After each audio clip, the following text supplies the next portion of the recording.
So I'm near the Ginza metro station, and these are the art galleries provided by the metro.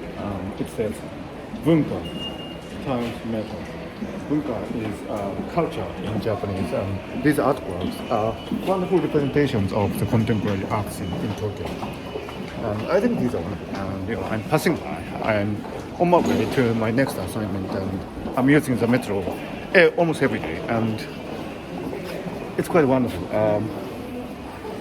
I understand there are the newly graduating young artists, and the metro is supporting these artists by displaying all these wonderful artworks. And I think this is a really great testimony of the artistic power of Tokyo.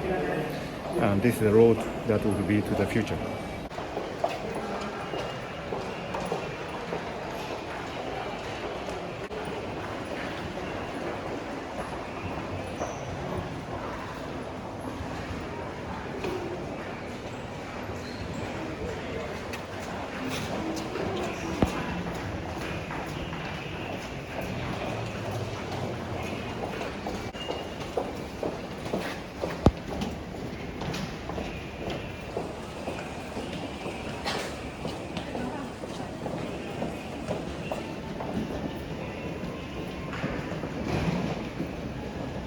So that was the newest exhibition of young artists in Tokyo, and now I'm on my way to my next assignment on the metro.